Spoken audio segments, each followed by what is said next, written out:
Public ಟಿವಿಯಲ್ಲಿ complete ಆಗಿರುವಂತಹ details ಅನ್ನ ನಿಮ್ಮ ಮುಂದೆ ಇಡ್ತಾ ಇದ್ವಿ. ಸಿಎಂ ವಿರುದ್ಧದ ಮೂಡ ಹಗರಣ ವಿಚಾರ ಪಬ್ಲಿಕ್ ಟಿವಿಯಲ್ಲಿ ಮತ್ತೊಂದು ಬಿಗ್ ಎಕ್ಸ್ಕ್ಲೂಸಿವ್ ಆಗಿರುವಂತಹ ಸುದ್ದಿಯನ್ನು ನಿಮ್ಮ ಮುಂದೆ ಇಡ್ತಾ ಇದ್ವಿ. ವಿಧಾನಸೌಧಕ್ಕೂ ಕೂಡ ತಲುಪಿದೆ ಈಗ ಇಡಿಯ ತನಿಖೆ. ಏನದು? ವಿಧಾನಸೌಧದವರೆಗೂ ಕೂಡ ಇಡಿ ತನಿಖೆ ಬಂದು ನಿಲ್ಲುವಂತ ಪರಿಸ್ಥಿತಿಗೆ ಯಾಕೆ ಬಂತು? ಸಿಎಂ ವಿರುದ್ಧದ ಮೂಡ ಹಗರಣ ಮೈಸೂರಿನ ವಿಚಾರ ವಿಧಾನಸೌಧಕ್ಕೆ ಬಂದು ತಲುಪೋದಕ್ಕೂ ಏನ್ ಲಿಂಕ್? ಪಬ್ಲಿಕ್ ಟಿವಿಯಲ್ಲಿ ಬಿಗ್ ಎಕ್ಸ್ಕ್ಲೂಸಿವ್ ಆಗಿರುವಂತಹ ಸುದ್ದಿಯನ್ನ ನಿಮ್ಮ ಮುಂದೆ ಇಡ್ತಾ ಇದ್ದೀವಿ. ಇಡಿ ತನಿಖೆ ಏನಾಗ್ತಾ ಇದೆ, ಯಾವ ರೀತಿಯಾಗಿ ಮೂಡ ತನಿಖೆ ಬಂದು ತಲುಪಿದೆ, ಅದು ವಿಧಾನಸೌಧದ ಮೆಟ್ಟಿಲವರೆಗೂ ಕೂಡ ಬಂದು ತಲುಪುತ್ತೆ ಅನ್ನೋದಾದ್ರೆ ಏನಿದೆ ಈ ಪ್ರಕರಣದಲ್ಲಿ, ಯಾವ ರೀತಿಯಾಗಿ ನಡೀತಾ ಇದೆ, ಎಲ್ಲ ಡೀಟೇಲ್ಸ್ ಅನ್ನ ನಿಮ್ಮ ಮುಂದೆ ಇಡ್ತಾ ಇದ್ದೀವಿ. ಸಿಎಂ ವಿರುದ್ಧದ ಮೂಡ ಹಗರಣ ವಿಚಾರ ಪಬ್ಲಿಕ್ ಟಿವಿಯಲ್ಲಿ ಮತ್ತೊಂದು ಬಿಗ್ ಎಕ್ಸ್ಕ್ಲೂಸಿವ್ ಆಗಿರುವಂತಹ ಸುದ್ದಿಯನ್ನ ನಿಮ್ಮ ಮುಂದೆ ಇಡ್ತಾ ಇದ್ದೀವಿ. ಎಕ್ಸ್ಕ್ಲೂಸಿವ್ಗಳ ಹೆಡ್ ಆಫೀಸ್ ಪಬ್ಲಿಕ್ ಟಿವಿಯಲ್ಲಿ ಮತ್ತೊಂದು ಎಕ್ಸ್ಕ್ಲೂಸಿವ್ ಆಗಿರುವಂತಹ ಸುದ್ದಿ. ಕಂಪ್ಲೀಟ್ ಆಗಿರುವಂತಹ ಡೀಟೇಲ್ಸ್ ಏನಿದೆ ಈಗ ಮೂಡ ವಿಚಾರದಲ್ಲಿ? ಸಚಿವ ಭೈರತಿ ಸುರೇಶ್ ಕಚೇರಿಗೆ ಈಗ ಇಡಿ ಅಧಿಕಾರಿಗಳು ತಲುಪಿದ್ದಾರೆ. ಭೈರತಿ ಸುರೇಶ್ ಇಲಾಖೆಯಲ್ಲಿ ಕೆಲಸ ಮಾಡುವ ಅಧಿಕಾರಿಗಳಿಗೆ ಇಡಿ ಸಮನ್ಸ್ ಅನ್ನ ನೀಡಿದೆ. ನಗರಾಭಿವೃದ್ಧಿ ಇಲಾಖೆಯ ಕಾರ್ಯದರ್ಶಿಗೆ ಇಡಿ ಸಮನ್ಸ್. ನಾಳೆ 11 ಗಂಟೆಗೆ ವಿಚಾರಣೆಗೆ ಹಾಜರಾಗುವಂತೆ ಸಮನ್ಸ್ ಅನ್ನ ನೀಡಿರುವಂತದ್ದು. ನಗರಾಭಿವೃದ್ಧಿ ಇಲಾಖೆ ವ್ಯಾಪ್ತಿಗೆ ಮೂಡ ಬರೋದ್ರಿಂದ ಈ ನೋಟಿಸ್ ಅನ್ನ ನೀಡಿದ್ದಾರೆ. ದಾಖಲೆಯ ಸಮೇತ ವಿಚಾರಣೆಗೆ ಹಾಜರಾಗುವಂತೆ ಸಮನ್ಸ್ ಅನ್ನ ಕೊಟ್ಟಿದ್ದಾರೆ. ಸಚಿವ ಭೈರತಿ ಸುರೇಶ್ ಕಚೇರಿಗೆ ಇಡಿ ಅಧಿಕಾರಿಗಳು ತಲುಪಿರೋದೀಗ. ಭೈರತಿ ಸುರೇಶ್ ಇಲಾಖೆಯಲ್ಲಿ ಕೆಲಸ ಮಾಡುವಂತಹ ಅಧಿಕಾರಿಗಳಿಗೆ ನೋಟಿಸ್ ಅನ್ನ ಕೊಟ್ಟಿದ್ದಾರೆ. ನಾಳೆ 11 ಗಂಟೆಗೆ ವಿಚಾರಣೆಗೆ ಹಾಜರಾಗುವಂತೆ ಸಮನ್ಸ್ ಅನ್ನ ನೀಡಿರೋದು.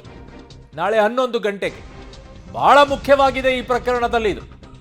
ಯಾಕೆ ಅಂತಂದ್ರೆ ಇಲ್ಲಿಯವರೆಗೂ ಕೂಡ ಆರೋಪ ಕೇಳಿ ಬರ್ತಾ ಇದ್ದಿದ್ದೇನು, ಮೂಡಾದಲ್ಲಿರುವಂತಹ ದಾಖಲೆಗಳನ್ನ ಭೈರತಿ ಸುರೇಶ್ ಅವರು ಎತ್ಕೊಂಡು ಬಂದುಬಿಟ್ರು ಅಂತ ಹೇಳಿ ಆರಂಭದಲ್ಲಿ ಕೇಳಿ ಬಂತು.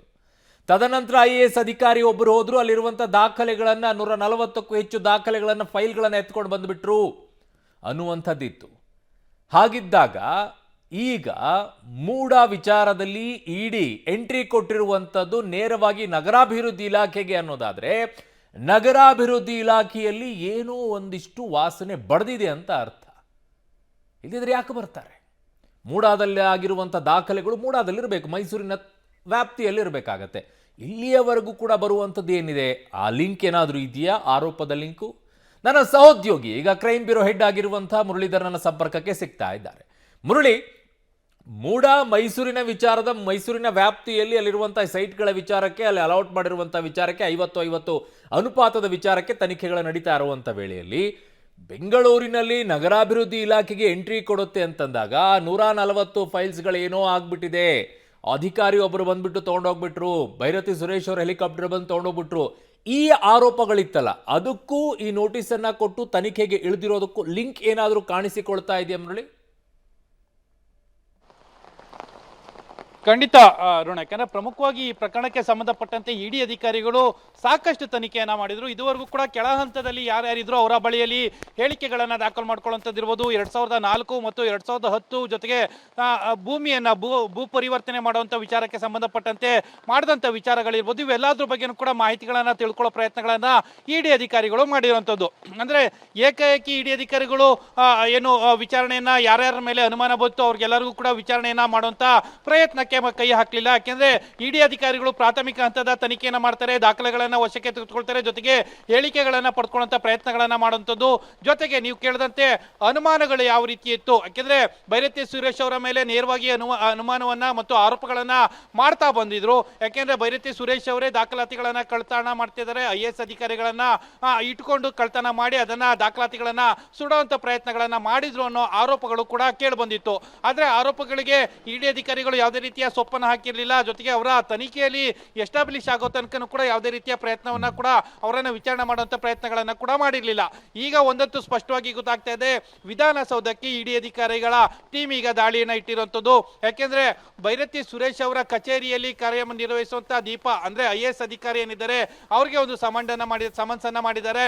ನಾಳೆ ಬೆಳಗ್ಗೆ 11 ಗಂಟೆಗೆ ವಿಚಾರಣೆಗೆ ಹಾಜರಾಗಬೇಕು ಅಂತ ಹೇಳಿ ಒಂದು ಸೂಚನೆಯನ್ನ ಕೊಟ್ಟಿರುವಂತದ್ದು. ಈ ಮೂಲಕ ದಾಖಲಾತಿಗಳ ಸಮೇತವಾಗಿ ವಿಚಾರಣೆಗೆ ಹಾಜರಾಗಬೇಕು ಅಂತ ಹೇಳಿದರೆ ಆದ್ರೆ ಬಹುತೇಕ ಈ ಮೂಲಕ ಒಂದಂತೂ ಸ್ಪಷ್ಟವಾಗಿ ಗೊತ್ತಾಗುವಂಥದ್ದು ಅಂದ್ರೆ ಅವ್ರಿಗೆ ಒಂದು ಸಮನ್ಸ್ ಅಂತ ಬಂದಿರುವಂಥದ್ದು. ಸಮನ್ಸ್ ಬಂದ ಬಳಿಕ ಮುಂದಿನ ಹೊತ್ತುಗಳಲ್ಲಿ ಅಂದ್ರೆ ಭೈರತಿ ಸುರೇಶ್ ಅವ್ರಿಗೂ ಕೂಡ ಸಮನ್ಸ್ ಅಂತ ಆಗುವಂತ ಸಾಧ್ಯತೆಗಳು ಅತಿ ಹೆಚ್ಚಾಗಿರ್ತವೆ. ಈಗ ಸದ್ಯಕ್ಕೆ ಅವರ ಕಚೇರಿಯಲ್ಲಿ ಕೆಲಸ ಮಾಡುವಂತ ಯಾರಿರ್ತಾರೆ ಅವ್ರಿಗೆ ಸಮನ್ಸ್ ಅನ್ನ ಮಾಡಿರುವಂಥದ್ದು. ಮುಂದಿನ ದಿನಮಾನಗಳಲ್ಲಿ ಆ ಸಚಿವರಿಗೂ ಕೂಡ ಸಮನ್ಸ್ ಅನ್ನ ಮಾಡುವಂಥದ್ದು, ದಾಖಲಾತಿಗಳನ್ನ ಪರಿಶೀಲನೆಯನ್ನ ಮಾಡುವಂಥದ್ದು. ಇವರು ಹೇಳಿದ ಆಧಾರದ ಮೇಲೆ ಅಂದ್ರೆ ಅಧಿಕಾರಿಗಳು ಯಾವ ರೀತಿಯ ಹೇಳಿಕೆಗಳನ್ನ ಕೊಡ್ತಾರೆ ಆ ಹೇಳಿಕೆಗಳ ಆಧಾರದ ಮೇಲೆ ಮಾಹಿತಿಗಳನ್ನ ಕಲೆ ಹಾಕುವಂತ ಸಾಧ್ಯತೆಗಳು ಕೂಡ ಅತಿ ಹೆಚ್ಚಾಗಿರುವಂತದ್ದು. ಅರುಣ್, ಮುರಳಿ, ಈಗ ಇಡಿ ಅಧಿಕಾರಿಗಳು ನಗರಾಭಿವೃದ್ಧಿ ಇಲಾಖೆಯಲ್ಲಿ ಈಗ ನೋಟಿಸ್ ಅನ್ನ ಕೊಟ್ಟು ವಿಚಾರಣೆಯನ್ನು ಮಾಡ್ತಾ ಇದ್ದಾರೆ. ಬಟ್ ಲೋಕಾಯುಕ್ತರು ಕೂಡ ಈ ವಿಚಾರದಲ್ಲಿ ತನಿಖೆಯನ್ನ ಮಾಡ್ತಾ ಇದ್ದಾರೆ. ನಗರಾಭಿವೃದ್ಧಿ ಇಲಾಖೆಯಲ್ಲಿ ಲೋಕಾಯುಕ್ತರು ಯಾವುದೇ ರೀತಿಯಾಗಿ ತನಿಖೆಗೆ ಮುಂದಾಗ್ಲಿಲ್ವಾ? ಅಲ್ಲಿರುವಂತ ಮಾಹಿತಿಗಳನ್ನ ಅಲ್ಲಿರುವಂತವರಿಗೆ ನೋಟಿಸ್ ಅನ್ನ ಕೊಟ್ಟು ಅವರನ್ನು ವಿಚಾರಣೆಗೆ ಒಳಪಡಿಸ್ಲಿಲ್ವಾ?